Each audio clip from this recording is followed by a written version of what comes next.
Welcome at Eindhoven University of Technology.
Yeah, dear colleagues and friends, ladies and gentlemen, hi everybody, and welcome to this presentation. I'm Victor Michelian from TU Dresden, and I'm going to talk about underlying physics in extrusion-based 3D printing.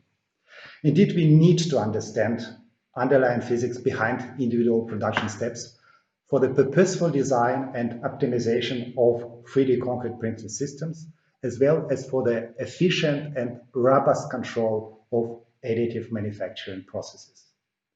This is why we dedicated more than 50 pages to this topic when preparing the state-of-the-art report of the RILEM Technical Committee on Digital Fabrication. While the state-of-the-art report covers all or nearly all existing approaches, in this talk I'm going to focus on the extrusion-based 3D printing. This presentation is based on our paper in the recent special issue of Cement and Concrete Research Journal, published in conjunction with this conference. Thus, I'm talking here on behalf of my co-authors, Fred Bose, Arnaud Perrault, Wilson, Lea de Silva, Venkatesh Nerella, Shirin Fatai, Rob Wolfs, Mohamed Sonebi, and Nicolas Roussel. Our decision to concentrate on the extrusion-based approaches was straightforward, since they dominate the field both in research and in the first practical applications worldwide. While individual approaches within this group differ considerably with respect to their material concept and equipment, All of them rely on a sound interaction between material and machine along the processing chain. To master material-machine interactions, we need to understand underlying physics of individual production steps. Generally speaking, the major processing steps are similar in all extrusion-based manufacturing approaches. They all include transportation of built material to the print head process, it means extrusion, deposition of built material accompanied by its deformation, and deposition of further layers accompanied by loading of early deposited layers by a self-weight and process-induced forces, as well as related deformation of built material. The special features of these steps depend on the chosen manufacturing concept. We have here three major categories. The first category is extrusion of stiff material, similar to conventional extrusion. The ideal case of this category is the infinite brick extrusion regime, where the filament and the nozzle cross-sections are equal. The second category is the extrusion of flowable material, usually with addition of an admixture or admixtures in the printhead. In this case, material flows freely until the stress induced by gravity equals the yield stress of the print material. These two categories actually represent the asymptotic cases, which can be mathematically modeled quite accurately. Most extrusion flows are, however, located somewhere in between these two cases, which makes their description more complex. The third, rarely applied category is extrusion of material using additional energy input, for example, vibration, which facilitate the delivery and deposition of stiff mixture. In our CCR paper, you may find this table listing all three manufacturing approaches and 4 processing steps and the related physical processes, of course. In this talk, I will address briefly only some of these physical approaches, namely pumping, extrusion, gravitational flow, and deformation of built material during and after deposition due to the self-weight. Okay, let us start with pumping. Pumping is often used for transporting mixed concrete to the print head by pushing it through a hose or pipe. Remember that fresh concrete is a multi-scale, multi-phase suspension. With respect to its flow in a pipe, the key phenomenon is formation of the lubricating layer at the pipe wall. This is a result of a separation of water and fineness from the fresh concrete under the influence of the high shear gradients. The lubricating layer has a considerably lower viscosity than bulk concrete, and its formation leads to a significant reduction in the frictional resistance between concrete and the pipe wall. Depending on the properties of concrete and pumping conditions, fresh concrete can flow in 2 different modes. The first one is the slip flow mode, in which the concrete forms a thin slip layer plus unsheared block.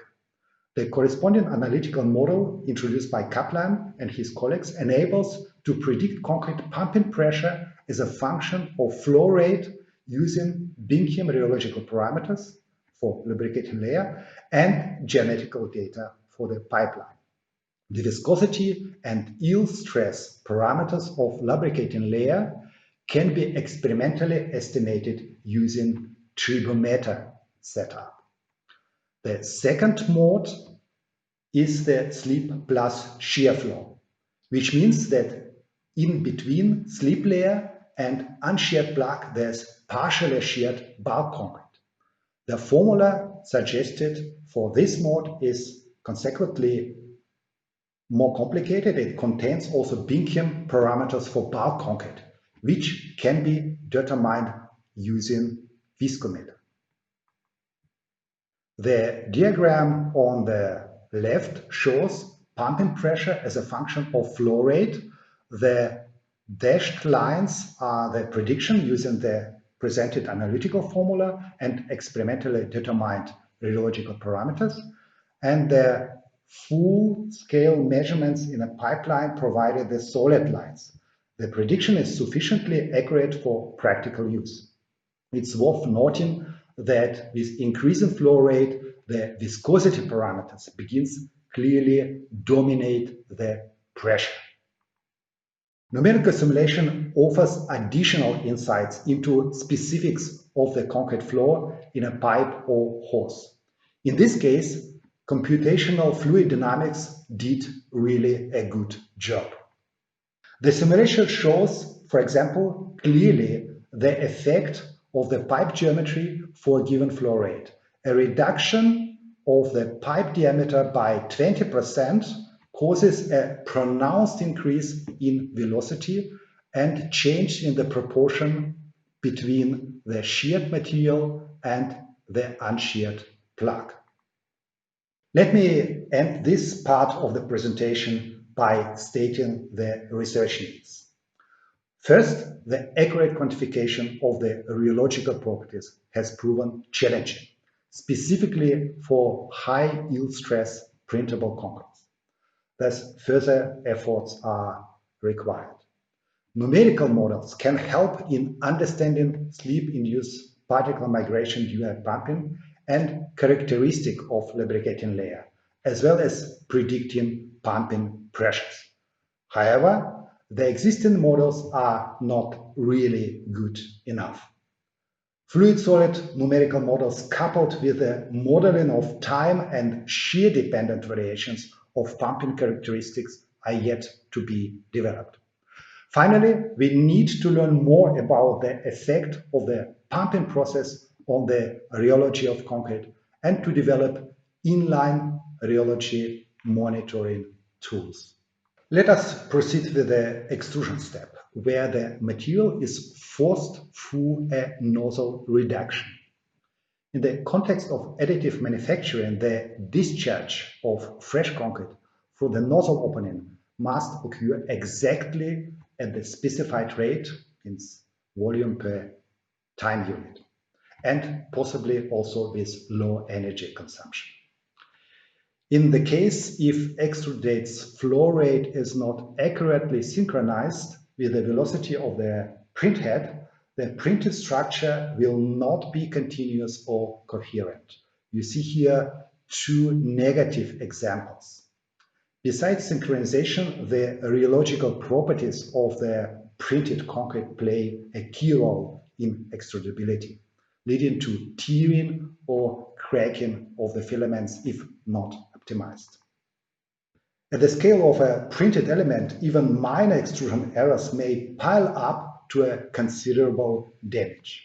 There are two major types of extruders. The ram extruders are seldom used for large-scale printing, but often at the lab scale, mostly for material characterization.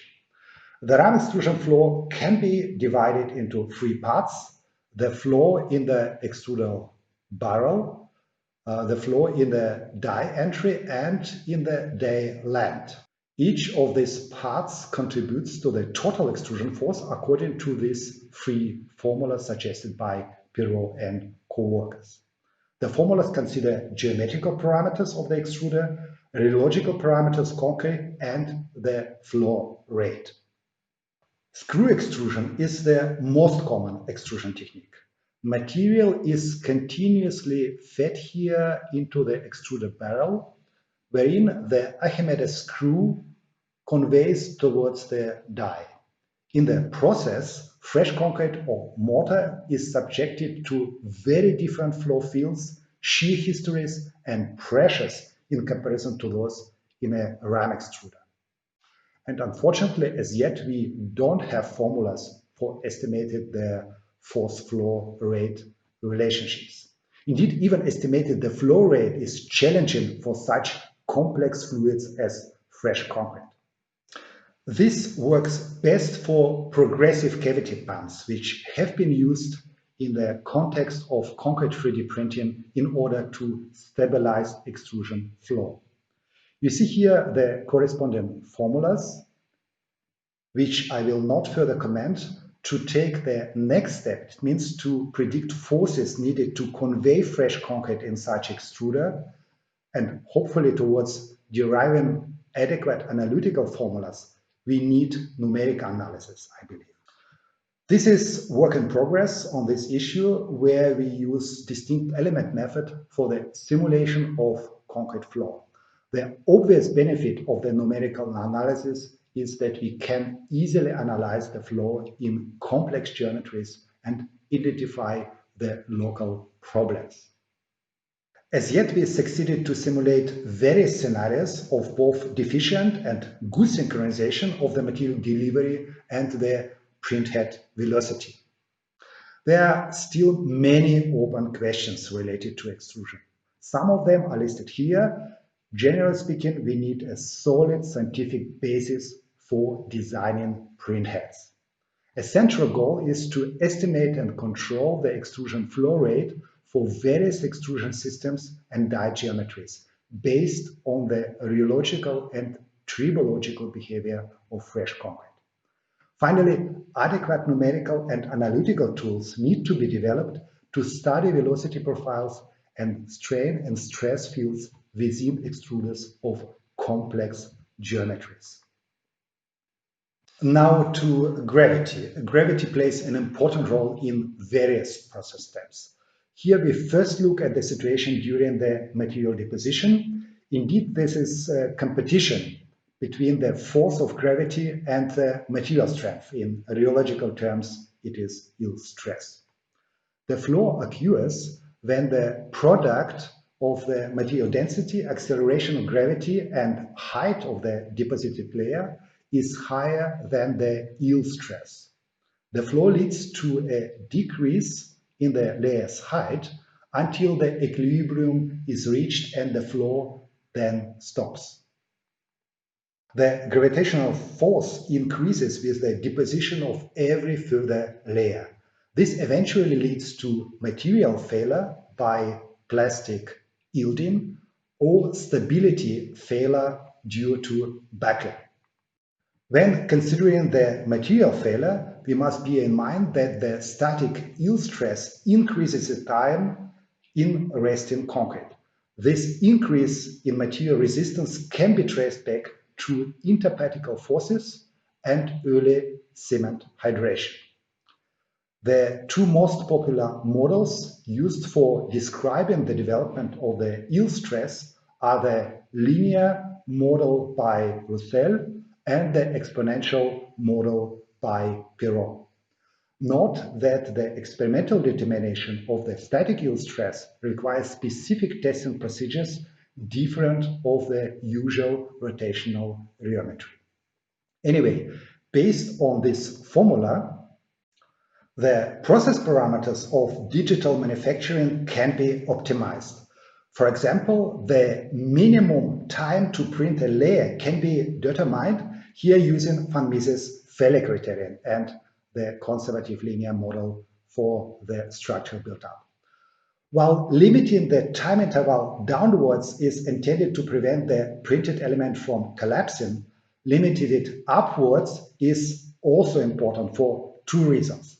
On the one hand, as the time interval between filament deposition increases, the risk of cold joints forming, it means insufficient bonding between the layers, increases too. On the other hand, excessively long time intervals can lead to slower, uneconomical production. The loss of stability or buckling is another frequent in-print failure mode. For a free wall, a simple estimation formula was suggested by Nicolas Roussel.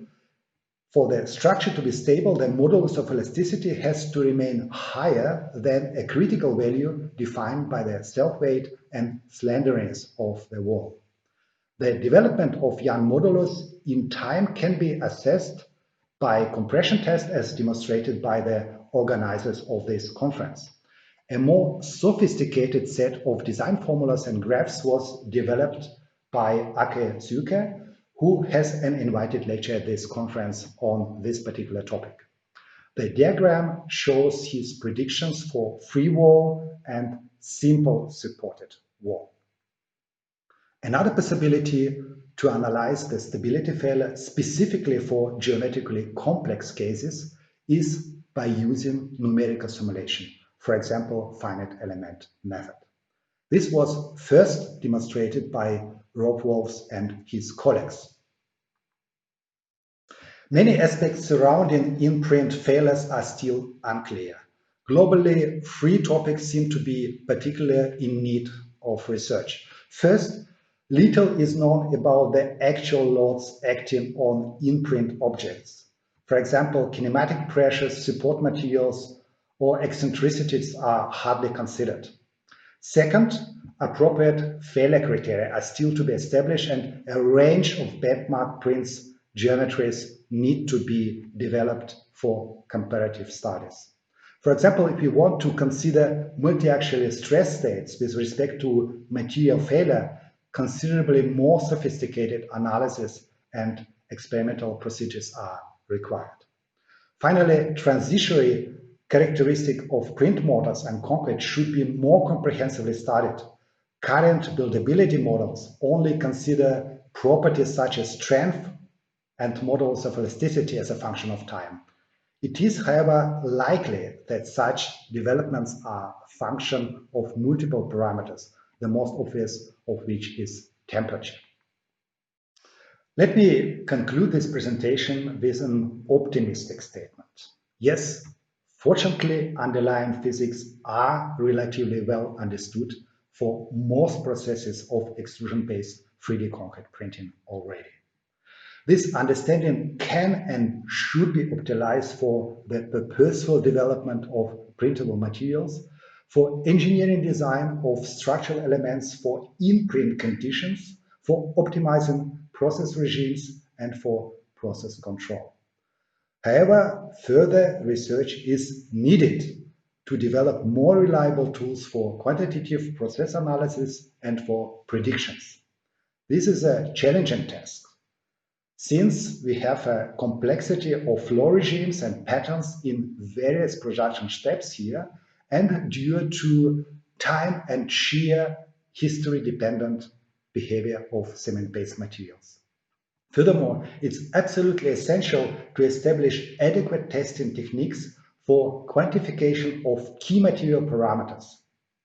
Finally, numerical simulation can contribute greatly to analysis of flow processes under consideration of the complex geometric boundaries. For this purpose, proper numerical tools need to be developed. Well, I'm done, I guess. You can find much more information on the presented topic by reading our open access paper in CCR journal. Here you see the link. If you have any questions but are not able to ask directly after this talk, you are welcome to write a message to me. Here is the email address victor.micherian@tu-dresden.de. Thank you so much for listening to my talk. Again, my deepest appreciation to the co-authors. And last but not least, many thanks to the great group at the TU Eindhoven for organizing this outstanding event. Thank you. Hello everyone, my name is Nicolas Roussel and I'm recording this lecture from my kitchen here in Paris. So I guess that many of you felt quite lonely, just like me, in front of their screen recording their videos. So I wish that very soon we'll be able to exchange our ideas in real life. But in the meantime, on my behalf and on behalf of RILEM, I would like to thank the organizing committee of this conference, especially Freak Boss, for the hard work, imagination, and the sense of innovation that they did put in this conference, allowing us to exchange ideas today. So I'll be speaking about numerical simulations of concrete processing. I start with standard formative processes, and I'll move to more recent work specifically dedicated to additive manufacturing. This lecture will give an overview of one of the invited papers of the special issue of this conference in cement and concrete research, And I wrote this paper with my co-authors Jan Valvik from Iceland, Jan Spangebæk from DTU, Denmark, and Rob Wolfs from TU Eindhoven. So initially, things about numerical simulation of concrete flow started in the cement-based materials community when people started to compare the engineering processing tools that we had to the ones that the other industries, such as steel, aluminium, or plastic, did use. For many decades, these industries have used numerical simulations to improve the way they process materials and to improve their knowledge and understanding of the requirements on the materials that they are using and that they are shaping. In 2007, in Haarlem, a technical committee was formed, gathering the researchers on this sort of new topic. And in 2014, a book was published, gathering all the techniques, the equations behind, and all the mathematical difficulties that you have to go around to be able to simulate the flow of these complex materials. So today I will not enter the details of these equations. I will not be speaking about many things about computational aspects. I will rather show you what these simulations allow you to do in order to simulate the flow of fresh concrete. And once I will have shown you the history of this field and the level of knowledge, I will move to more research work dedicated specifically to additive manufacturing.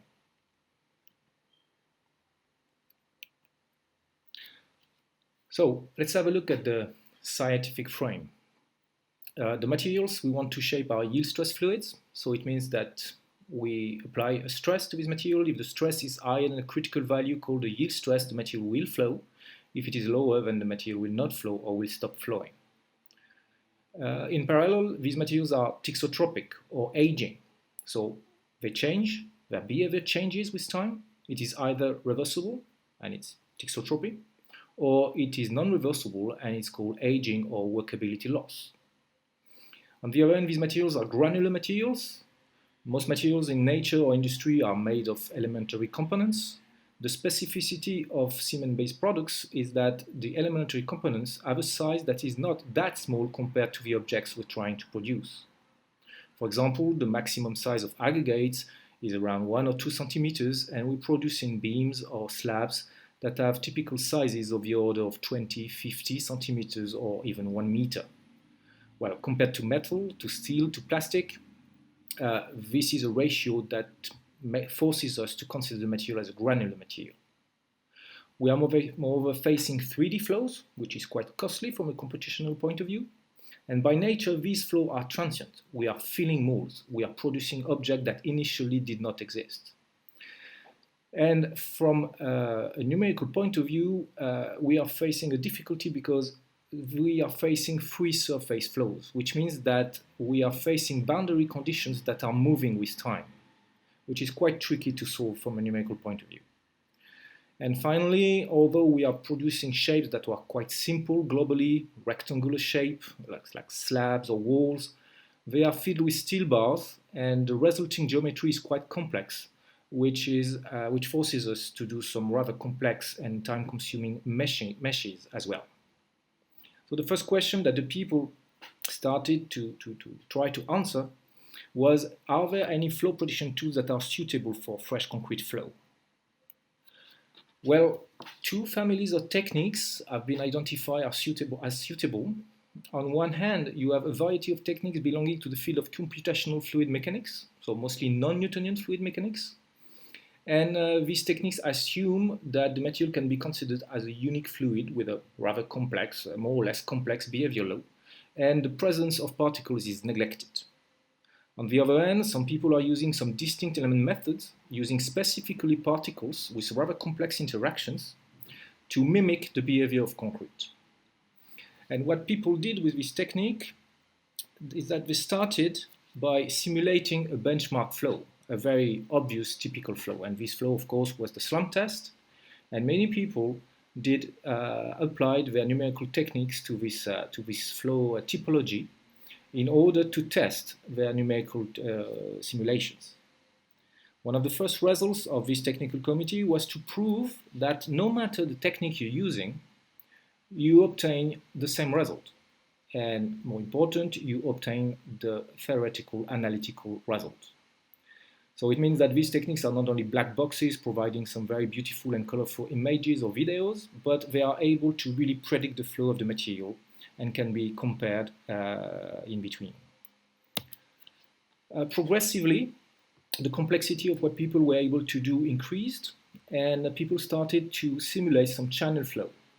So it doesn't seem that complicated on the picture, but we have walls, we have rather complex boundary conditions. It's still a free surface flow. It's not axis symmetrical. The computation time increases a lot. And people started as well to compare their simulations and found that there was a good agreement between the technique, no matter the technique that was chosen. And year after year, the complexity of the problem that people tried to solve increased, and they started to add steel bars and obstacles, so it increases the complexity of the meshing, increasing computational cost as well, until they reached a limit of the typical computers that we are able to use in engineering, and they had to find ways to go around the additional complexity induced by such a mesh. And then there was the pioneering work carried at BAM in Berlin, where people for the first time managed to simulate the free surface flow of a self-compacting concrete in a rather large-scale system and containing a very high density of steel bars. And to do so, and to do it in a reasonable amount of time, they suggested that the steel bars did not have to be modeled individually, but it could be considered that any arrays of steel bar is a porous medium with a given permeability, in fact with several permeabilities in several directions, and this allows for a very strong decrease in the computation time required to solve such a problem. With these techniques, some industrial applications started to be possible, but to be honest, these applications stayed quite rare, and I know about 10 cases of real application where people a priori simulated a casting process and tried to predict the problems they could have, but these techniques have been used a lot in the field of litigation. They allow for a back engineering or retro engineering of the full casting history of the building site, and they allow for the identification of the respective responsibilities of the actors. And this is right now, this is today, the main use of this simulation. Some years ago, industry, academia, started to develop a very strong interest for different casting techniques, including additive manufacturing. It is rather heavy to develop some new casting processes. It requires both some technological development, some material development, some tailoring between the process and the material, and the process, the material, and the object to be produced. Because of a lot of trials and errors, some people, industry, academia, managed to go until a final result was obtained and the printing system was working and functional. However, it is extremely costly in terms of time and money to develop such a system.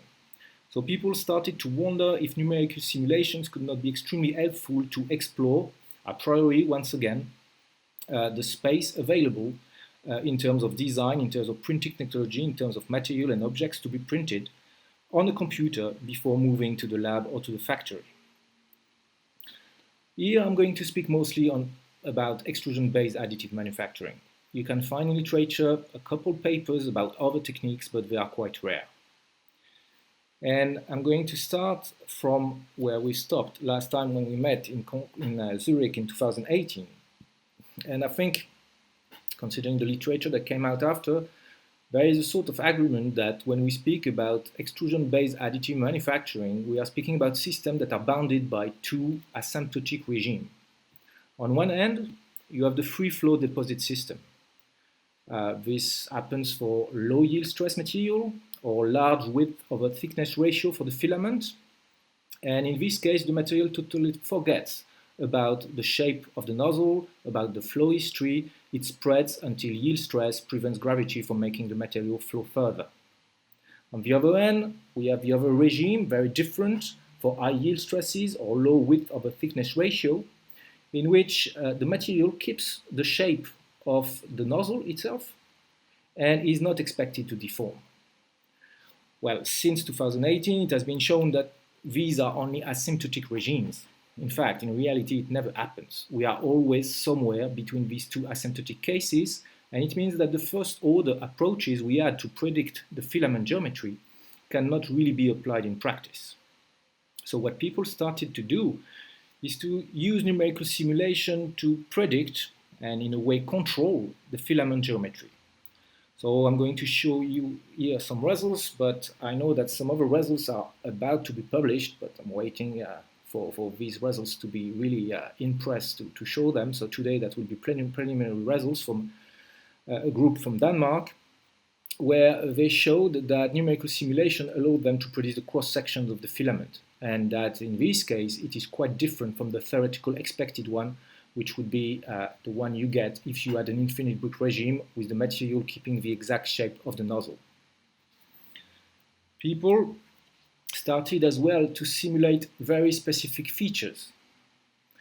Well, if you print at nominal speed, which means that the robot speed is equivalent to the extrusion speed, so you deliver enough material to produce the filament, everything often goes better. But if you don't, if you go too fast with the nozzle velocity, or if you go too slow, you could have these type of features. On one hand, you could have some filament tearing because of the induced tensile stresses in the filament. And on the other hand, you could have these Viennetta structures that were first identified in Eindhoven. And it seems that numerical simulations are able to simulate these kind of features. And it requires to simulate the materials as an elastoplastic material, and then you are able to predict both tearing, cracking, or the Viennetta forming, or the instability, elastic buckling instability at the level of the nozzle.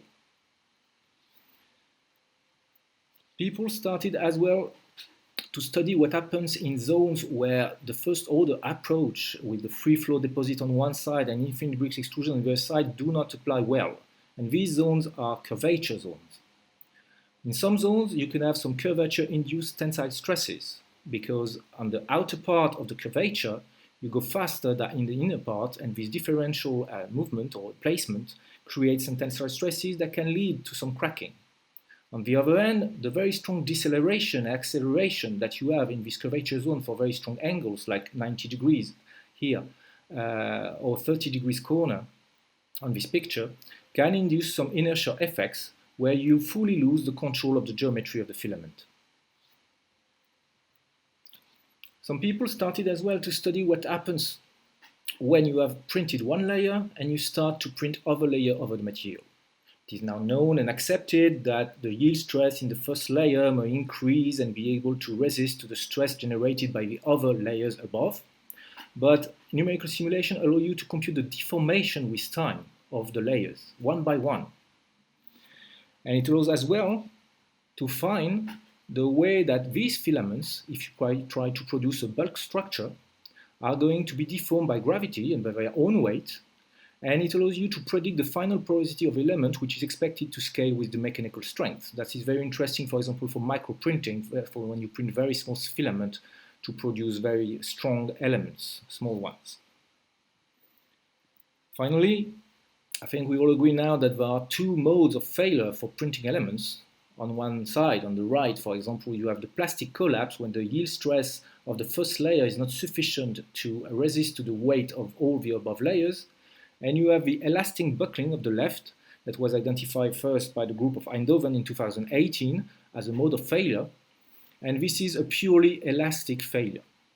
And the specificity of this failure is that it is very strongly dependent on the geometry of the object that you print. Here on this picture we see a wall. A wall is very easy to buckle, but it is far harder when you do that with a cylinder. So it means that this elastic instability, this mode of failure for printing, is very strongly geometry dependent. And as a result, it means that it is analytically complex. And numerical simulation is probably the only way to take into account the influence of the shape of the object being printed and the consequences of this shape on the buckling and on the stability of the printed object. I would like to conclude by emphasizing that there exist concrete casting prediction tools all around, and no matter the technique that you're using, they do allow for the study of the correlation between the rheological parameters and the process success. And concrete casting technologies, even if they look extremely complex, they can be understood, they can be analyzed, they can be modeled, and of course, they can be improved. Today, I focus mostly on stability, geometry control, but imagine developing some printing heads in which you could use numerical simulation to design the steering tools or the screw mixers inside the printing head so that you perfectly disperse your admixtures and your accelerators in the system. And these techniques, they allow for a very fast exploration of the printing strategies, when you try to vary both the material properties, even the printing technologies and the printing parameters.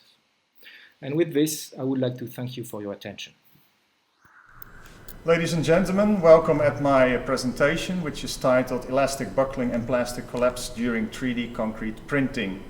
The subtitle of this presentation is Design Tool for the Successful Printing of Structural Applications. This work has been performed in collaboration with my colleagues of the Chair of Concrete Structures at the Eindhoven University of Technology. First of all, I would like to mention Dr. Rob Wolfs, in addition Dr. Sandra Lucas, and finally Professor Dr. Theo Salet.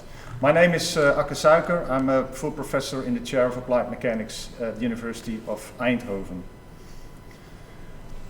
Printing process parameters. Well, you can imagine there's many of these during the 3D printing of a concrete structure. For example, there is the printing velocity that plays a role. There's the geometry of the actual structure.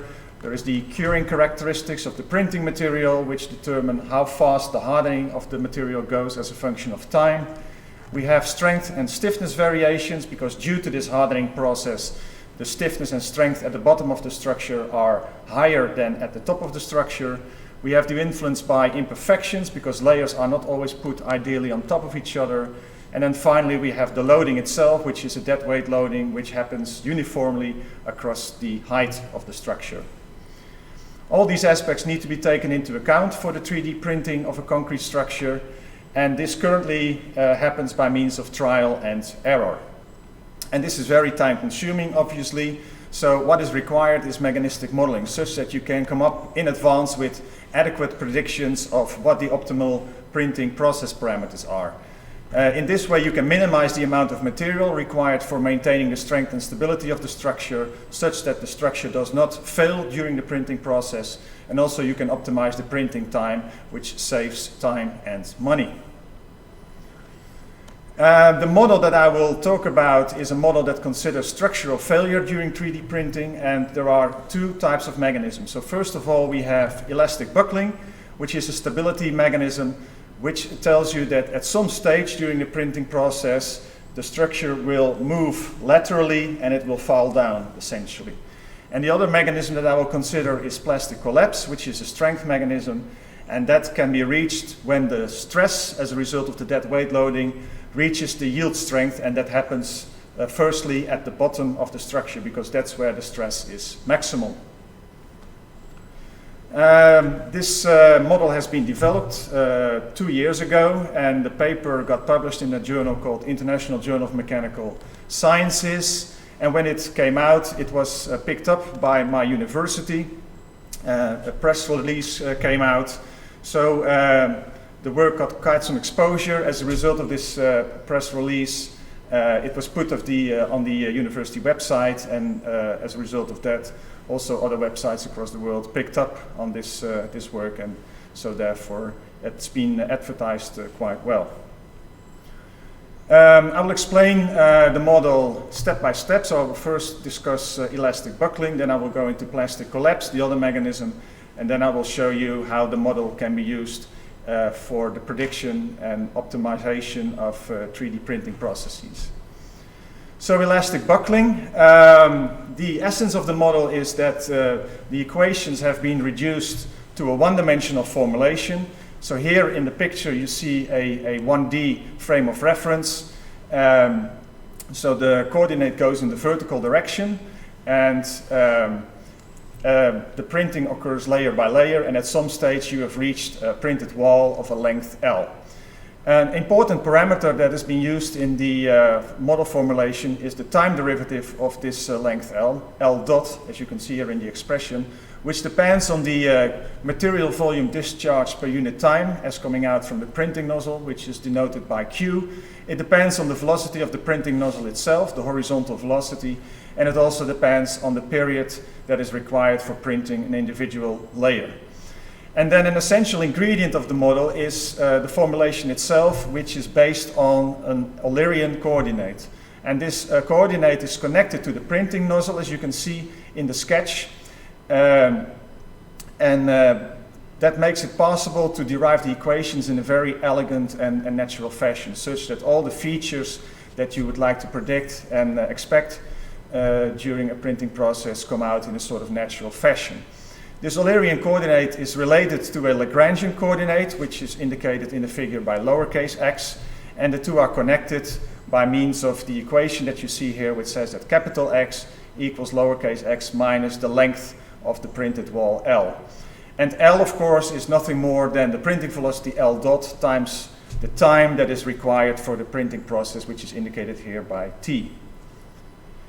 So time is in this way included in the model in an automatic fashion, and time is needed because the stiffness and also the strength, which I will discuss later on, evolve as a function of time, which has to do with the hardening of the printing material, which is concrete in this case. And this I will refer to as curing. So curing is the evolution process that hardens the material, as a result of which both the stiffness and the strength change as a function of time. And this evolution can be very straightforwardly described as E equals G star times E0, where E0 is the stiffness of the fresh printing material as it comes out of the nozzle. So the function G star reflects the evolution in time, and you can have, for example, various types of time evolutions. The most simple one can think of is linear curing, which you see here in this figure, represented by a straight line, where on the horizontal axis we have the curing time T, on the vertical axis we have the stiffness modulus E star. So this linear representation is linear curing, as indicated here by this function G star equals 1 plus xi E times T.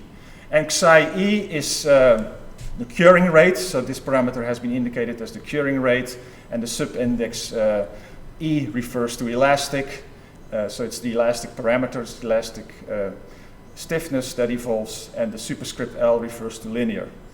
Another curing law that one can think of is an exponential decaying curing law, which is characterized by curing which initially happens relatively fast, and then at some stage it starts to level off to some plateau value, which is the final stiffness at the end of the curing process, which is indicated here by E infinity. And the ratio between the final stiffness E infinity and E0, as you can see from the expression, is referred to by this parameter gamma E. And the other parameter, once again, is the curing rate itself, which is xi E, but now it has a super index E because it refers to exponential. So there's various types of curing laws that one can think of, and these are just two basic examples. When you develop the machinery, the whole model formulation, you end up for buckling with a fourth order differential equation that describes the buckling process, which is indicated here. And we recognize in this expression various functions. So first of all, there is G star, which is the curing function that we identified on the previous slide. And then there's other functions that you can see in this expression, which is K1, K2, K1R, and K2R. And as you can see, they all depend on this Eulerian coordinate X, which is connected to the printing nozzle. So the whole formulation, the whole buckling equation is in terms of the Eulerian coordinate, capital X. The variable here is the deflection generated by the deadweight loading, which is WCF. And this is essentially the horizontal deflection, because we refer here to buckling. So at some stage the structure will move horizontally and will fall over. So it's a horizontal deflection. In addition to this horizontal deflection generated by the loading, we have another horizontal deflection, which is the geometric imperfection, which is initially present there because, as you can see in the sketch, layers may not always be put ideally on top of each other. So there is some imperfection profile initially present, possibly, and this imperfection profile needs to be accounted for as well, which is done by this WC0. And then when you add the two deflections, so the one by the loading and the one by the imperfections, together you get the total deflection as indicated here by this expression. You can solve the differential equation in an analytical numerical fashion. I've done that in the paper that I showed you a couple of slides ago. And when you do that, it's very convenient to use dimensionless variables, because for buckling, you in fact only need three parameters, three variables that define the buckling process in a unique way for the straight walls that I consider here. And these are these three parameters indicated on this slide. So first of all, there is LCR over bar that you can see in the first expression, and that is essentially the critical buckling length at which the structure collapses, but then in a non-dimensionless form. So that's what the over bar refers to. And you can see that this non-dimensionless buckling length refers to the actual buckling length, LCR, but also to some other parameters, which are the density rho, the gravitational acceleration, G, the thickness of the wall, H, and the bending stiffness of the wall, D0. In a similar fashion, you can identify the dimensionless width of the wall, which is B over bar, which depends on the actual width B, and also on the parameters that I just mentioned. And then finally, there's the dimensionless curing rate, which is psi E over bar, which depends on the actual curing rate, but it also depends on the inverse of the wall growth velocity L dot, as you can see in the expression. Because whether the curing rate is larger or whether the wall growth velocity is lower, it has the same effect on the buckling process. Because essentially in both cases you allow the material to have more time to harden such that the stiffness becomes larger and the buckling length will be higher. And I will indicate this in a second later on in the presentation. So these three parameters will be used in the analysis of the results. For plastic collapse, I've done a similar analysis. So that's the other mechanism, the strength mechanism.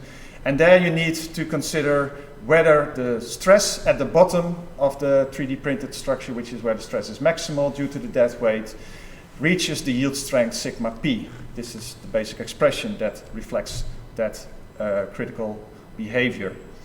Now, if you work this out, again using this Eulerian coordinate reference system, you end up with a yield criterion in which you can identify a dimensionless collapse length, LP over bar, as a function of a dimensionless curing rate. But this is now the curing rate for the plastic yield strength, which is different from the curing rate of the elastic stiffness that we identified before. There's two types of curing rates that you should identify in a 3D process, and they are not necessarily the same. Essentially, in most cases, they're different. So that's the expression for linear curing. For exponential curing, you find a similar expression also in terms of LP over bar and Xi sigma, and then the initial parameter gamma, which reflects the finite strength, the final strength divided by the initial strength. The dimensionless parameter for plastic yielding, for plastic collapse, are the dimensionless buckling length, as indicated here in the final expression. It depends on the actual buckling length and on the density and the gravitational acceleration and the yield strength.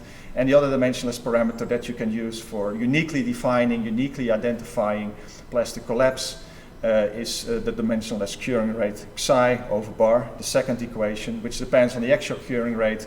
But as you can see, it also depends on the inverse of the wall growth velocity L dot. Some results to indicate you what the parametric model can do. So first of all, we consider buckling of a free wall, which is a wall that does not have any supports along the vertical sides, left and right, as you can see in the sketch at the bottom of this slide. So the first graph shows the dimensionless curing rate for the elastic stiffness, psi E over bar, and on the vertical axis we have the dimensionless buckling length, LCR over bar. And what you see is that when the curing rate increases, the buckling length also increases, which makes sense because a material that cures faster has a higher stiffness and therefore has a larger resistance against elastic buckling. The buckling mode itself is not really dependent on the curing rate. As you can see here, I've plotted the buckling mode for two different curing rates. The first one is a curing rate equal to 0. The second one is a dimensionless curing rate equal to 4. This is a relative big difference in curing rates, so a substantial difference, but you see that despite the big difference, the effect on the actual shape of the buckling pattern is quite minimal. The results have been determined in a combined analytical numerical approach, but you can also establish a closed form approximation for the curve in the left figure, and that's the equation given here at the bottom. So it tells you how the dimensionless buckling length behaves as a function of the dimensionless curing rate of the printing material. And this formula is very accurate, so it's very convenient to use it for design purposes. There's no need to do a numerical analysis for this free wall. You can just use this closed form expression to predict what your buckling length is as a function of the curing rate. For plastic collapse, we can plot a similar figure. So horizontally, we have the curing rate for the yield strength. Vertically, we have the dimensionless plastic collapse length. You see once again that once the curing rate increases, the plastic collapse length becomes larger, and at some stage it tends to grow to infinity. And then you may ask yourself, why is that? Well, this is a linear curing process, so the curing keeps on going and going, so the strength keeps on increasing, and when the curing rate is sufficiently high, this increase in strength is just such that the increase in stress due to building up the layers can never reach the increase in strength. So the stress can never reach the yield strength for that matter, and therefore for linear curing, your plastic collapse length can go to infinity. You can also construct design graphs, failure mechanism maps, that tell you what kind of failure mechanism you can expect for the specific structure you would like to print, whether it's plastic collapse or whether it's elastic buckling. And essentially, what you need to do is this comparison here expressed by the equations at the bottom of the slide. So you compute the dimensionless buckling length, which is in the numerator of the first expression, and then you compute the dimensionless collapse length, which is in the denominator of the expression. And once this ratio between the two collapse length is smaller than this parameter lambda over bar, which is a parameter that you see here expressed in the right of that equation, which depends on material parameters. It depends on the thickness of the printed wall, on the density of the printing material, gravitational acceleration, yield strength, bending stiffness. Once it's smaller than that, you will get elastic buckling, and once it's larger than lambda over bar, this ratio, you will get plastic collapse, as indicated here by the two expressions. And I would like to ask you to remember this evaluation here, these two expressions, because I will later on use these in the validation of the model in relation to 3D printing experiments. Finally, what I can say is that the comparison of the parametric model with 3D FEM simulations is also very good. We've done that in an additional paper, which was published last year in an International Journal of Advanced Manufacturing Technology. We did many comparisons. This is just one of them. It's a rectangular wall system. We compared the simulations for 3 curing rates that you can see listed here in the table, and you can see that the critical buckling length coming out of the parametric model is very close for all these 3 cases to the critical buckling length coming out of the finite element method simulation. So we were very happy with this close correspondence. It gives confidence that the parametric model is an accurate way, it gives an accurate way of describing failure during 3D printing. Now the comparison with the experiments. I will consider 4 types of experiments. The experiments were performed with the 3D concrete printing facility of the Eindhoven University of Technology. It is composed of a 4-axis gantry robot, control unit, concrete mixer, and a pump, as illustrated here in the figure. Before doing the 3D concrete experiments, first of all, we had to do uniaxial compression tests in order to determine the curing laws for the elastic stiffness and for the plastic yield strength. So we did 4 types of experiments at 4 different curing times, as indicated here in both figures by the black dots.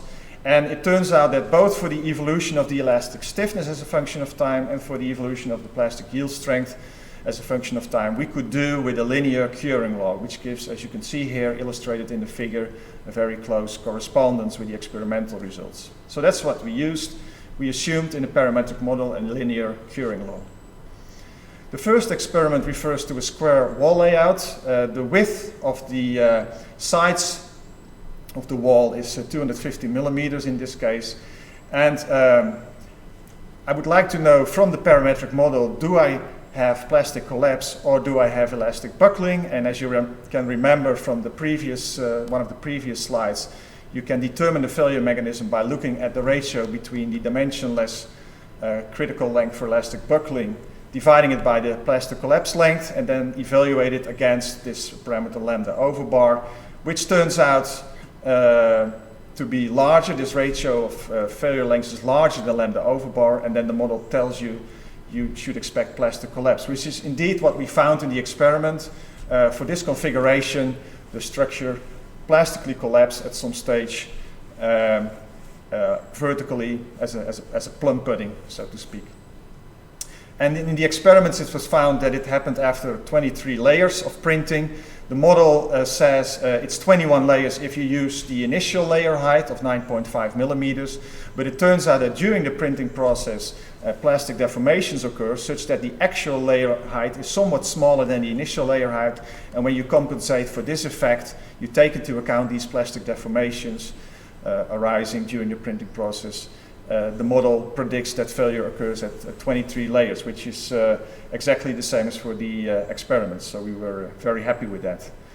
And then as a second experiment, we did a square wall layout where the wall width was equal to 500 millimeters, so 2 times larger than the previous case. If you now check which mechanism will occur using the parametric model, it turns out that it's elastic buckling, and that's also what we observed in the experiment. As you can see here in the graph, at some stage, one of the walls tumbles over as a result of buckling. And the experiment says it happens after 27 to 28 layers. The model says it happens after 27 layers. So again, we have a very good prediction of the experimental failure behavior. The second experiment we did was a free wall, so a wall which is unconstrained along the vertical sides. And we considered the effect of imperfections, where we studied 2 types of imperfections. One where the wavelength is relatively long, and the imperfections were made by, in that case, putting 5 layers on top of each other, and then another 5 layers where we applied the horizontal shift, and then we had another 5 layers putting again in the original position, and that was alternated. And that provided us a wavelength of the imperfection of 2 times 5 is equal to 10 layers. In the second case, we did it every layer, this imperfection profile, which gave us a short imperfection wavelength that corresponds to an alternating shift at every 2 layers. Both structures failed by elastic buckling, and that's also what the model predicted, so in that sense it's right. The number of layers for the long imperfection wavelength at which buckling occurs experimentally was 18. The model also says 18 layers, so that's very good. For the short imperfection wavelength, the prediction was 20 layers, or experimentally, and for the model it came out as 90 layers, so that's 1 layer of difference. And then finally we also did a free wall where there was no imperfection at all, and there we found experimentally failure after 21 layers, whereas the model predicted 20 layers. So in all 3 cases there is a very good correspondence between the experiments and the model. And also what you see is that the trend observed both in the experiments and the model is similar.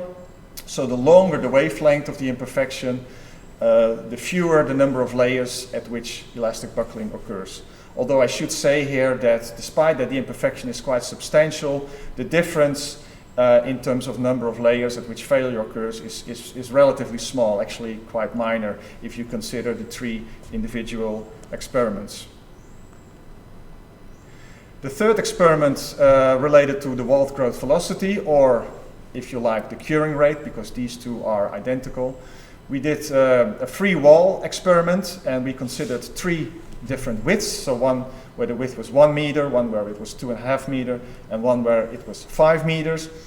In this plot, where horizontally we plot the curing rate and vertically we plot the buckling length, you can see the experiments by the 3 dots.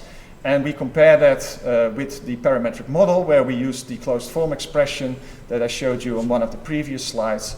And you can see that the correspondence is actually quite good between the parametric model and the experiments. The general trend is that the higher the curing rate, the larger the buckling length, which is indeed what you would expect. And if we compare the number of layers in details, let me print them all out at once for the three types of walls. So we see that in the case of the short wall, there is a slight overestimation by the model. In the case of the intermediate wall, the predictions are quite close. In the case of the long wall, there is a slight underestimation by the model. But in general, the correspondence is certainly quite satisfactory. The final experiment that we did was an actual engineering structure, if you like, a practical structure, which is a picnic table. You can see here the table and the two seats in the sketch. And this is based on a design made by Witteveen and Bos, which is a Dutch engineering firm. The printing velocity is a bit more than 6,000 millimeters per minute. The total table height is 760 millimeters. That corresponds to 80 layers of printing. We first checked whether plastic collapse will occur. Plastic collapse does not occur for this structure because the circumference of the structure is relatively large, and that makes that the buildup in stress goes quite slowly, layer by layer, and therefore it will never reach the increase in yield strength as a result of the curing process, and therefore plastic collapse will never happen, which means that the collapse length goes to infinity for a linear curing process. For elastic buckling, we found that for the most critical wall, which is indicated here in this figure by dark gray, which is the wall of the largest width, the dimensionless buckling length is considerably larger than 10. Now, if you compare that buckling length against the dimensionless height that we use for printing the table, which is, you get that value by substituting 700 millimeters in this expression, you'll find a value of 8.40, which is smaller than the value of 10 that we found for elastic buckling to happen. So elastic buckling also doesn't happen. And once we started printing, we indeed found, this is close to completion of the 3D printing process, we indeed found that neither plastic collapse nor elastic buckling occurred in the 3D printing process, and we could safely print the picnic table. Instead of validating that the printing process works okay, you can also use the model for optimizing the printing process. So what we did is to determine the maximum speed about which elastic buckling just about happens, and we found that the printing speed for that specific case is 2.7 times larger than the actual printing speed that we used in the experiment. So this really gives you a big benefit in terms of time efficiency. So this is also something that the model can be easily used for optimizing the printing conditions. Finally, some conclusions. We saw that the parametric model leads to very good predictions of the experimental results. The 5-dimensionless parameters are very suitable for efficiently analyzing elastic buckling and plastic collapse. We use design formulas, design graphs in order to predict how elastic buckling and plastic collapse will happen. And these formulas and graphs provide a very practical tool for preventing these failure mechanisms from happening. So they are a good candidate for incorporation in building codes and guidelines. We saw that the influence of imperfection sensitivity on wall buckling is quite minor. And finally, if you print the wall structure at a higher curing rate or equivalently at a lower printing speed, you will reach a higher failure length. I thank you for the attention. Please let me know if there are any questions. Welcome back to the main stage. I hope you all enjoyed the large amount of presentations today, including 6 invited talks and 31 parallel presentations. My name is Carsten Nefs. I'm a PhD student in the 3D concrete printing group here in Eindhoven, University of Technology. We are right at the part of the program that is slowly taking form to become one of the key elements in a digital concrete conference called Science Meets Industry. In this series, we, the academic world, visit companies to see new technologies being developed, being applied in projects. In this 4th episode, we will visit the company Vertico. Enjoy.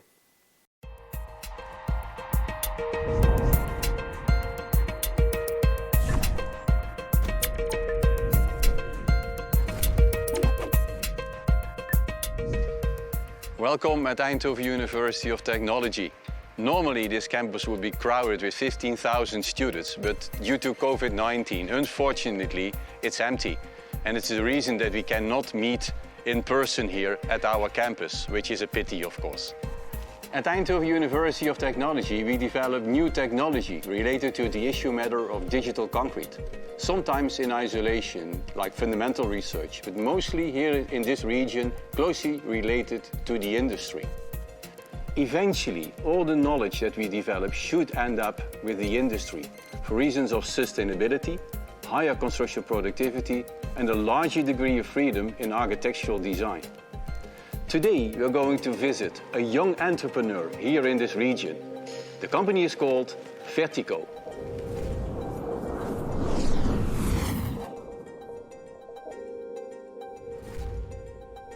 We are at Vertico in Eindhoven. We develop 3D concrete printing technologies, hardware, software, and printing itself. We specialize in architecture and design and the hardware development. We started 3 years ago with the development in Amersfoort with the companies Heiligers, Van den Kamp, Blueways and De War. And we are an offshoot of that start and have been independent for the last years. I don't have a technical background, but the first time I discovered 3D printing, I wanted to make a small object. I started with plastic printing. I was sold. I was over the moon just to be able to make a tiny little plastic object. I came from the automotive myself, so I had some experience with robotics. And one thing led to another. We started to combine these and I wanted to go bigger and bigger and bigger. So we ended up going into the construction market. And that's why we use these robots now to create these large objects. And that's my role in digital manufacturing, really, to make these big things with an aesthetic element in them. That we started with was a stationary ABB robot. We use this to develop the tech. And we've since mounted another robot on track, on an IRS robotics track, also with ABB. And we are now able to move the entire robot over another length of 6 meters. We also have a smaller robot, which we mounted on a mobile platform, which is used for R&D, which is used for demonstrations. That's what it's available for. And besides these robotic solutions, we've also worked on large gantry solutions together with partner companies to develop the gantry system. So we also sell the gantry system and support the development of gantry systems, but we use robotic systems ourselves in our print facility. So our strength at Vertico is to realize the more difficult projects on an aesthetic and design scale in 3D concrete printing. We have very fine layer detail, we have very fine print results supported by the technology that we developed in-house. So we do the complex projects from the design stage to the translation to code to the realization. But what we also do is we support you as a partner in realizing these designs that you want to develop. So we do a lot of consultancy and R&D for people getting into concrete printing to bring these ideas into realization. So we are absolutely 100% involved in parametricizing of the process. So even in the design, we hoped to be able to realize things that are, for example, your topology optimization or your optimization of your design to start with. Then parametricizing them is a revolution in the construction industry with the digitization as well and the BIM, of course. We want to follow these steps. So we're able to take a parametricized model, directly translate it in, for example, a Rhino program to the code, to the rapid code, to the robot code, and produce in one sweep. Obviously, there's still a long way to go in digitization and in parametricization, but our system is really designed to take this CAD design straight to realization in one loop. So major themes in concrete printing at the moment are obviously sustainability. So we're talking about geopolymer concrete, but also how do we attack rebar, the problem of rebar. So these are major themes which are obviously being addressed at the moment. Two themes that we really focus on are strong in are on the design side. The first is the topology optimization. So I'm wholly convinced that in order to optimize this process, we need to optimize the design as well in minimizing, for example, the material to carry the same amount of stress. We've done this in a bridge project, and there are other projects now that are really working on this. So this is a key development that we're seeing. And the second one is the parametricization of the entire industry. So this is a theme in architecture, but also a theme in concrete printing. How do we make the designs that we have parametric in order to really add value and make it easiest for all the stakeholders to be involved in this design process and to keep this digital model from idea to realization, so connecting the entire chain. So it's especially these two last developments that I think are going to be major for the pushing of this technology into the real world.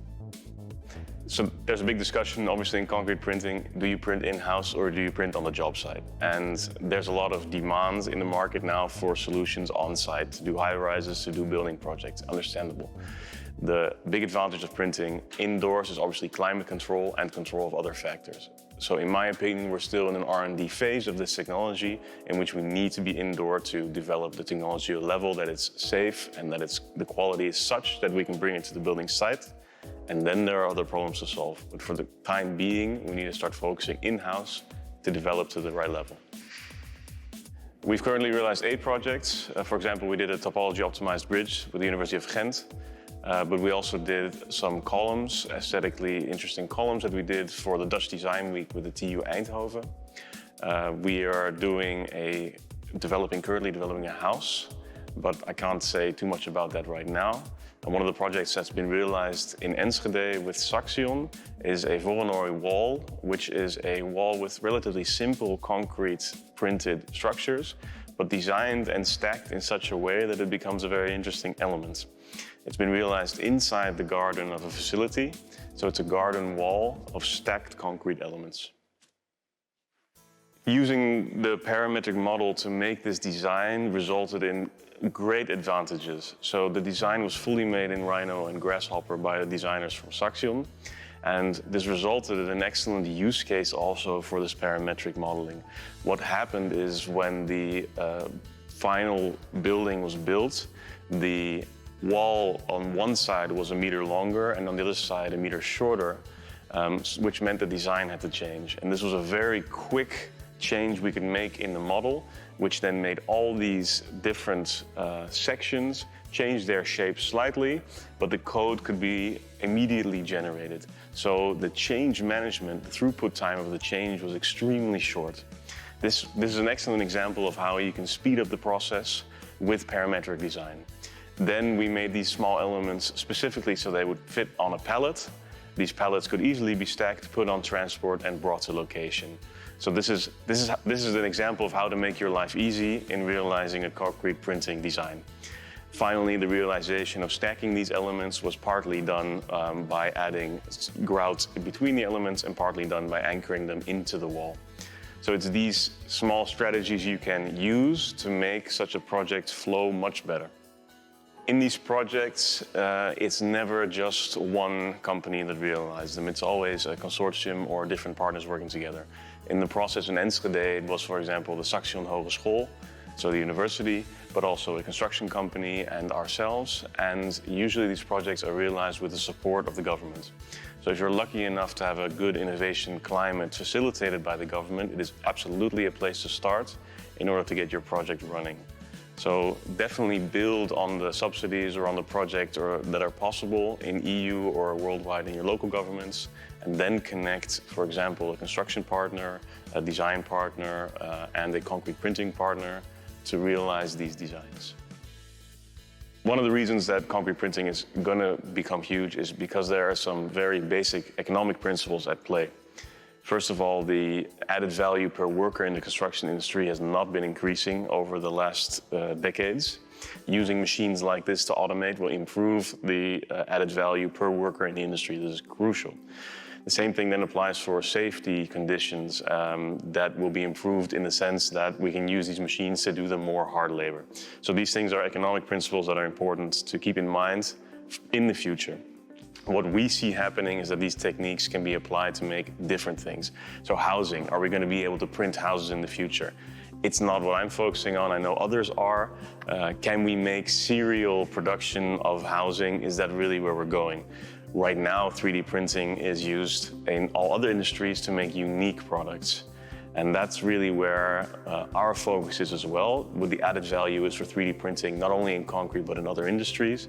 To make unique products, you can use these robots. Now, we've talked about topology optimization, so the philosophy of really decreasing material and getting organic and biomimicry forms. This is an incredible possibility for concrete printing. At the same time, bringing back unique forms into the built environment. So moving away from your minimalist or brutal kind of architecture that we see in the world right now. We want to bring back some of the aesthetic qualities that we can, using these techniques that don't mind if they make 1,000 different things or one thing over and over again. So the future for me really is in this digital optimization and bringing back this form freedom into the built environment. Don't underestimate the impact of the academic world on this technology right now. Not only is some of the most fundamental research being done at universities and some of the most amazing projects are being created at universities, but the projects that we have realized are almost all done together with a university. Be it in the form of a subsidy that we support them on or in the form of a project that they initiate themselves. One of the things that I would like to say is that we really need you to put the effort into developing these things as you are, and the challenge is for you to bring this information to us. So how can we best access the knowledge that you are developing? So the papers that are being written and the projects that are being developed, the communication of these projects is very much key. So if you develop something in which you are proud and fundamental development in concrete printing, communicate it with the rest of the world, short and sweet, because it's moving really, really, really fast. And find partners like us to push your ideas into realization.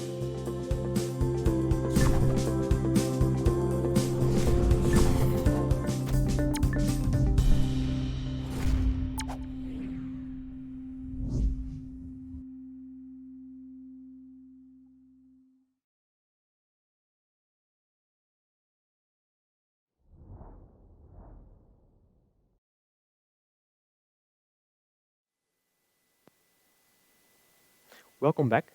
We hope you have enjoyed the 4th episode of Science Meets Industry. In the 5th and last episode of Science Meets Industry, tomorrow you can see the finishing of the program.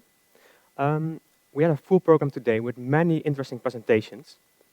While not able to watch all of these presentations live, you are able to rewatch all of them on a later moment in the Hopin platform by going to the reception page and clicking for the videos.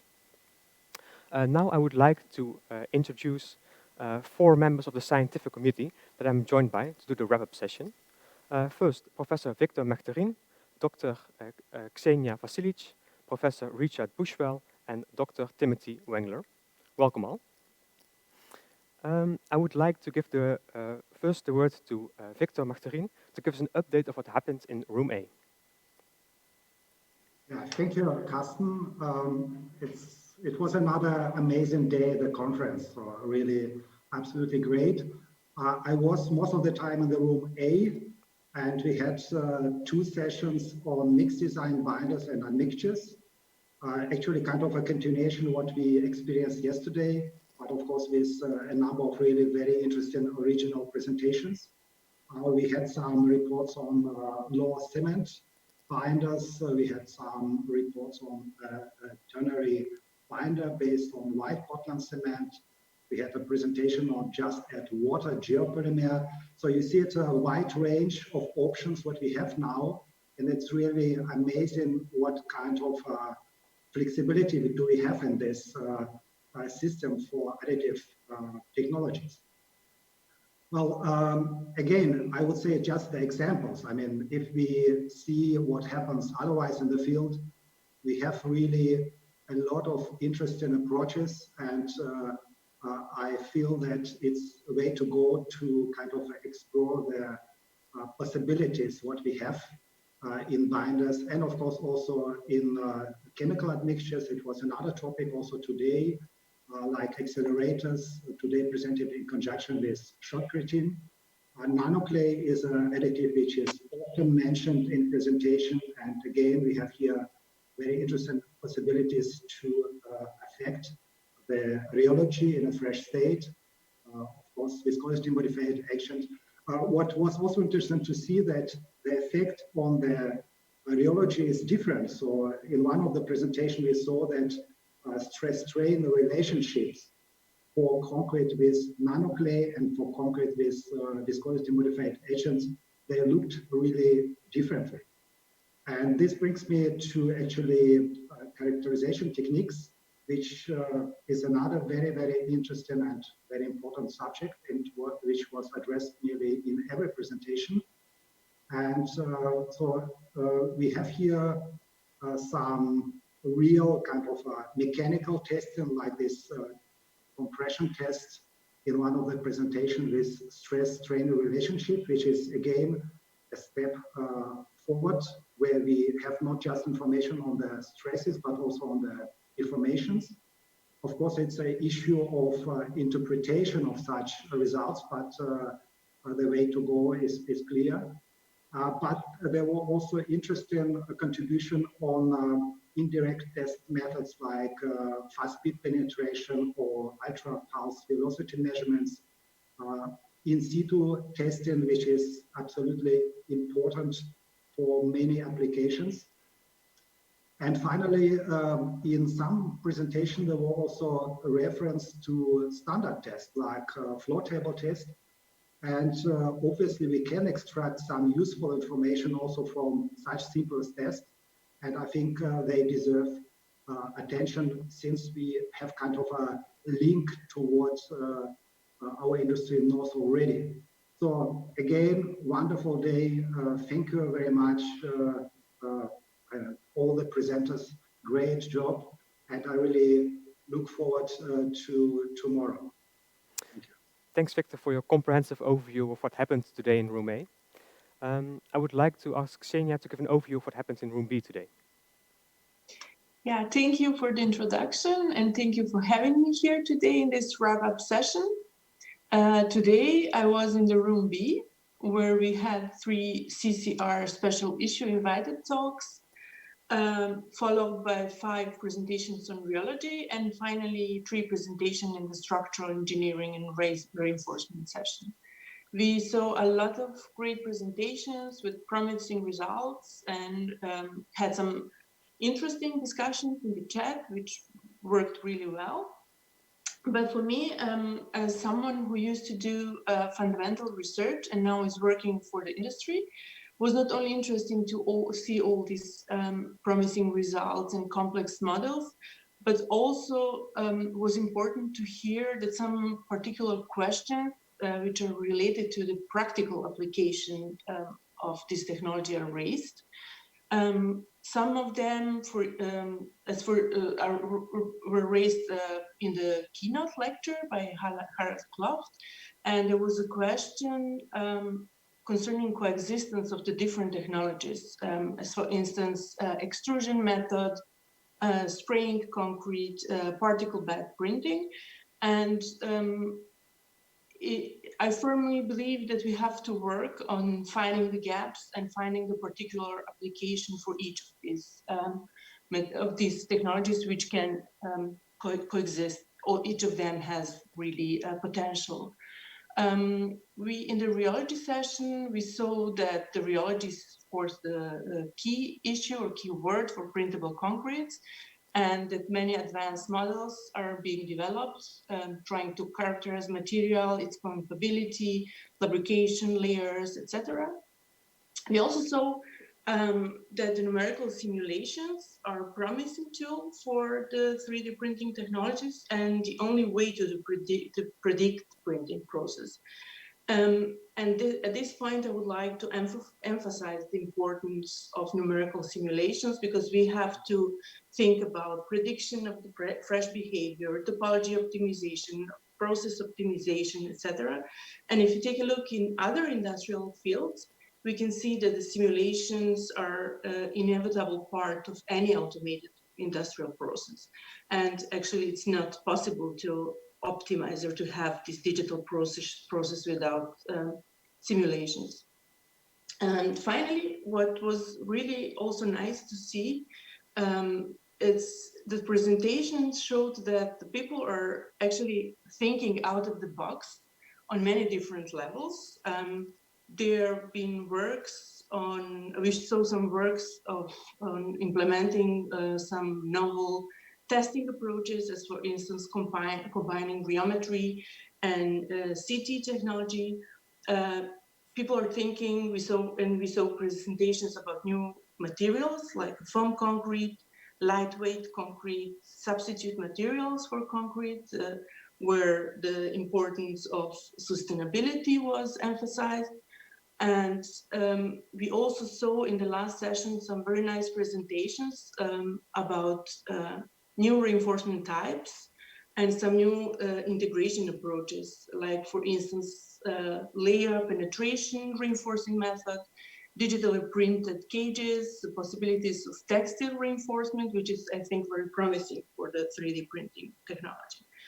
And all in all, I'm very positively impressed. It was another great day, great presentations, and you guys did, all the presenters and organizers did a great job. So these were some of my general impressions.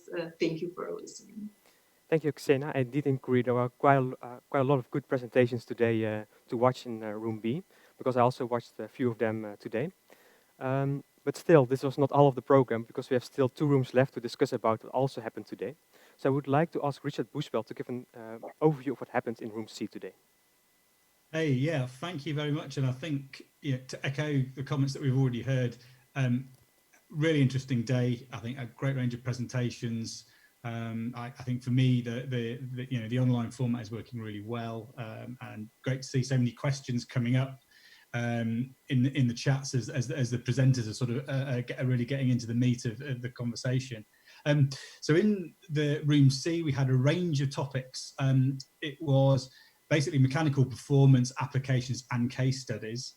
And I think for me, there were sort of 3 themes that came out of the presentations today, which I think very much reinforces what we saw yesterday, and indeed mirrors a little bit of what Victor and Ksenia have been saying. And one is finding ways of adding value to products using these 3D concrete printing in particular. So not only performing well, but ways of making things better. The need for using modeling and the increasing need for using modeling in our analysis, and also developing novel new test methods that are enabling us to characterize the materials and things the way we do. And also the robustness of approaches. And we had a very interesting presentation from the US Army Corps on that. But just perhaps to reflect on those main themes a little bit. I think in the afternoon there was 2 people gave some very good presentations. Macron van der, I've miswritten the chap's name. I forget. I haven't got the surname written down here. And Rosanna and Neapolitano, who actually gave 2 presentations back to back on her work, which was extremely well done. But again, characterization and modeling, understanding and needing to do different types of testing, modeling to be able to improve things. So I recommend you have a look at both of those presentations if you're interested in those fields. Again, adding value, we saw, Sungul Hong, who was using some digital fabrication techniques in order to make pavilion structures. And again, seeing the adaptation, the way we can use digital manufacturing to create unique forms, and that providing value and making us able to realize certain designs. I particularly liked Sebastian Martinez's presentation, which was looking at using 3D concrete printing as a novel way of producing formwork. So in that work, the idea was you could create design a beam in a certain way with conventional reinforcement, but then use the flexibility of the printing methods to create the mold around those. So it means you can then remove a significant amount of the material while maintaining a conventional casting approach. Thought this has great potential. If I've remembered my figures correctly, I think there were 25 to 50% sort of material reductions in components, which is obviously has a significant impact in terms of resource use in embodied CO2. One interesting comment was obviously that the 3D concrete printing mortars are quite high in cement content themselves, and so maybe other ways of forming those molds, other materials with a low CO2 impact would actually enhance the benefits yet again. I think that's a very interesting line of research, and well done to him and his co-authors. Interestingly as well, in terms of adding value, was Leopold Pratisastanpan. He was looking at, and I think some of you may have seen this work from Thailand, some very beautiful 3D printed sort of woven structures. They've been doing some testing on full scale, trying to look at just understanding the thermal effects, if you like, of utilizing the printed surface. And they developed some really nice sort of full scale thermal tests to understand that. Again, I think there's great advantage, there's great potential here to build in more function and to design more cleverly, and again, realize a little bit of added value. And I think the really nice presentation to sort of wrap this up in a very practical sense was that delivered by the US Army Corps. And some of you who will have seen that, they've been printing barracks at full scale. They've done 3 demonstrators across the US. And they've been designing a system so that it can be assembled very, very quickly. And really interestingly, one of the main things they're doing is they're using locally sourced aggregates. So when they're arriving on site, they have a remit to benefit the local economy. And so they are then sourcing those aggregates locally. So every time they move to a different state, they have different access to different mines, different materials.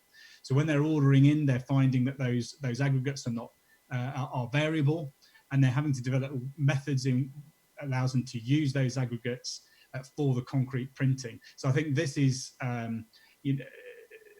this is a super interesting way of really coming head on to some of the variations in the processes we see, quality control methods, and understanding how we can take aggregates and constituent materials and actually make reliable printing possible. Of course, the interesting thing there is they were very interested in very quick deployable structures that are effectively temporary structures, and it was acknowledged that that's slightly different from creating building structures that we might expect to be there for many decades.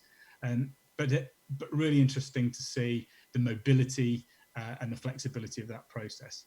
So yes, to wrap up again, I think the themes for me: adding value to the process, the need for modelling and testing, and the need to understand more about the robustness of our processes are all going to be underlying themes, I think, in the coming years.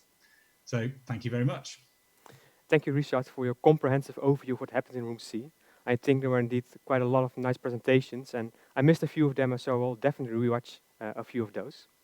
Right. I would like to ask Tim to give an overview of what happened in Room D.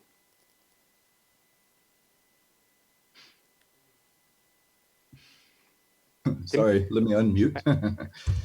Thanks. I was in room D today, which was the title of the session was Digital Design Technologies and Industrialization. So it was a bit broad in scope.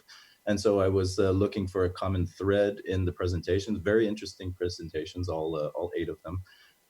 And there was a common thread really with processing, moving towards industrialization, I would say. And a couple of examples of that were calling back to Victor Lee's invited talk. There was a presentation related to the nozzle design for these engineered cementitious composites that they are printing, which was quite interesting. There were a couple of presentations on set-on-demand systems. Of course, the ACD system of Anna Sabo was presented, which Professor Flatt mentioned in his keynote at the beginning of the conference, which was quite a good presentation, as well as a very interesting presentation on using microwaves as a set-on-demand system for geopolymers coming out of Swinburne University. quite interesting presentations with respect to processing and material control there. And there was another presentation coming from the IAAC from Catalonia on basically it was processing reinforcement, where they're shooting staples into with a nail gun into an extruded filament that was coming out. So there was quite an interesting concept, and nice to see a proof of concept demonstrated for that. There was an interesting presentation to Munich on extrusion of lightweight concrete with the intention of creating both thermal and structural elements. So this was very interesting to see, calling back to Richard's comment on adding value. So creating multifunctional elements is really one of the advantages that we could get with digital fabrication with concrete. And it was nice to see a presentation on that. And then there were a few presentations on design and something really interesting that I saw, which was the whole digital workflow and how to move towards these really, I would say, fully integrated systems. So one on design was interesting to see on the production of high resolution additive formwork, which was creating facades coming out of the University of South Denmark. So they were 3D printing high resolution with an FDM printer facade, and then they were looking to see how closely it matched through a scanning technology. And again, this is calling back to the sort of tolerances that need to be met and process robustness that Richard spoke to. And then a couple of interesting presentations, one from TU Berlin on architectural applications and digital workflows. And if you recall, the keynote, let's say, discussion yesterday with the roboticists, the idea was that was being implemented here in this presentation from Berlin, or at least one of the things they mentioned was the kind of distributed workflows, and I found that really interesting. But their idea is really to create the whole digital workflow and see how that goes into the whole process. And then the final presentation was quite interesting as well, which had to do with the production using a robotically controlled fabrication process to create these shotcrete elements, where they were shotcreting a UHPC aerogel. So it was interesting from a material standpoint, but more interesting from the whole digital workflow concept of it. So I'd recommend people check out those presentations. And I think that's, from an overall theme, a nice thing that we should be understanding and moving towards, is the whole concept of, I think it's mentioned sometimes, construction 4.0, or the industrialization of construction, and really turning the construction industry to be a bit more similar to the manufacturing industry, as we're always pointing out that productivity gap, and maybe understanding and learning some more of those concepts will help us to move more in that direction. So overall, it has been a really wonderful and well-organized conference. I really enjoyed these sessions, and I hope you guys get a chance to see them too. Thanks, Timothy, for your comprehensive overview. I indeed also like it how you link back to the keynote from Martin Steinbuch yesterday. For all that want to watch it, that didn't see it yet, you can rewatch it on the day 2 of Digital Concrete. It will be on the reception page of Hopin. I want to thank all of the scientific members that joined me today in this wrap-up session once again for the comprehensive overview of what happened in all these rooms. Thanks, guys. And then some closing remarks for the day. I would like to show you a map of the world where you can see all the participants joining in this conference. As you can see, many of the Northern Hemisphere countries are joined in. For example, the Netherlands, of course, where we are based, but also other countries such as Norway, Spain, France, China, Canada, but also the United States. And also in the Southern Hemisphere, where it's currently winter, countries such as South Africa and Australia also joined in. So it's nice to see this global community coming together in this conference. Then I also have some short remarks concerning the platform. This event where you're currently in will remain open until 9 AM Central European time tomorrow. After that, you have to join the new event, which you can join by clicking the 4th link in your email you received at the beginning of the conference. This last event day will remain open until the 12th of July, 9 a.m. Central European Time. With that, we're going to end this live stream, and I hope to all meet you again at the 4th day of Digital Concrete 2020.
Welcome at Eindhoven University of Technology.